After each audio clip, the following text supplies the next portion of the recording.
I'm standing here at the Copantal Hotel in San Pedro Sula with the views of the Merendón Mountains and construction of some high-rise condos behind me.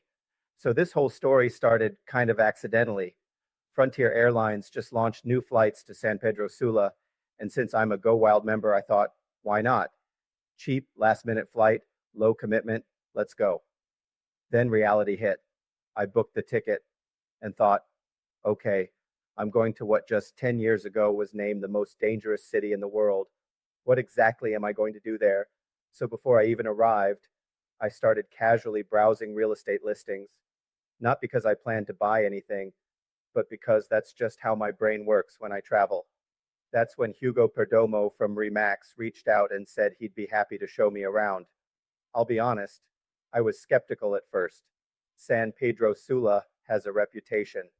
Let's just say it's known as a little edgy. And I figured wandering around solo might not be the smartest move.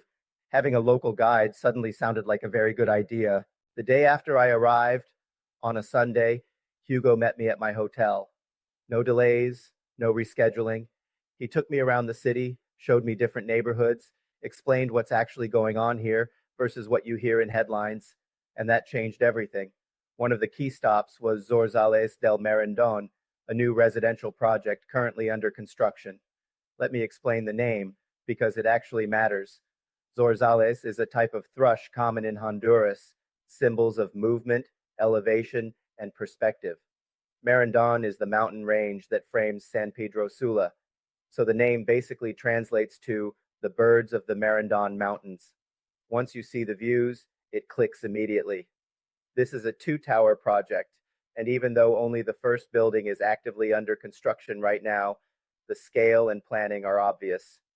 The positioning of the towers is intentional, designed to maximize airflow, light, and views of both the city and the mountains. Construction-wise, this isn't basic.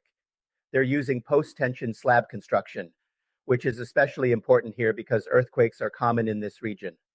This system reduces cracking and improves long-term structural stability. The building also uses 6-inch perimeter block walls, which means the units are quieter, cooler, and more energy efficient. Less outside noise, less heat transfer, lower AC costs, things you actually feel day to day. Infrastructure matters too. There's a backup generator, a cistern for water storage, strong security, and thoughtful building logistics.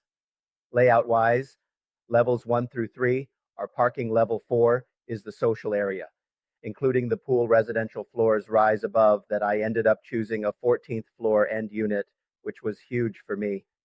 Being a corner unit means extra windows, so I get city views on one side and Merendón mountain views on the other. Morning light, sunsets, and airflow from both directions. And the location really sealed it.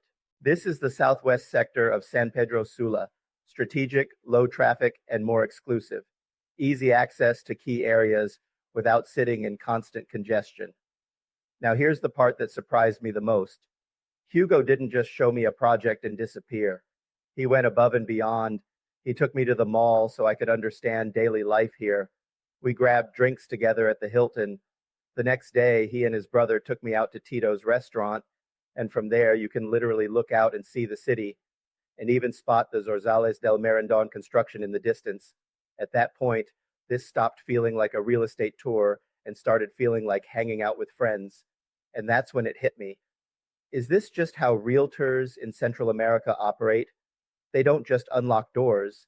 They take care of you, show you the city, introduce you to people, and make sure you're comfortable before you ever make a decision.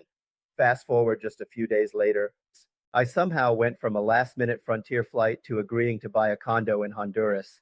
Not exactly how I thought this trip would go, but sometimes the best decisions don't start with a plan. They start with a cheap flight, a Sunday tour, and the right people showing up at the right time.